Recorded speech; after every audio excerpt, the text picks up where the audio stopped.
دوستو Asia cup ٹی20 کے super 4 مرحلے میں 182 رنز کے ہدف کے تعاقب میں پاکستان نے سنسنی خیز مقابلے کے بعد بھارت کو 5 وکٹوں سے شکست دے دی۔ پاکستان ٹیم نے بھارت کے خلاف ہدف 1 گیند پہلی حاصل کر لیا۔ دبئی کی سرزمین پر قومی ٹیم نے ٹی20 میں دوسری مرتبہ سب سے زیادہ رنز کا ہدف حاصل کیا۔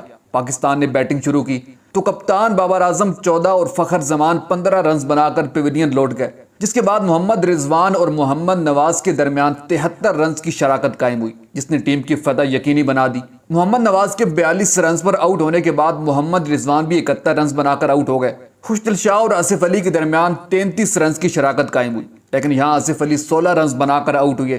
20ویں اوور کی 5ویں گیند پر افتخار احمد نے 2 رنز بنا کر ٹیم کو فتح سے ہمکنار کیا۔ دوستو بھارت سے فتح کے بعد وزیر اعظم پاکستان شہباز شریف نے پاکستان ٹیم کو مبارکباد دی، جبکہ دیگر سیاسی رہنماؤں کی جانب سے بھی قومی ٹیم کو مبارکباد دی گئی۔ دوستو بھارت سے اس شاندار فتح کے بعد آپ کی کیا رائے ہے؟ کامنٹ میں ضرور بتائیے گا، اور کھیلوں کی لیٹسٹ اپڈیٹ جاننے کے لیے ہمارے ساتھ جڑے رہیں اور ہمارے اس چینل کو ضرور سبسکرائب کر دیں۔ جزاک اللہ۔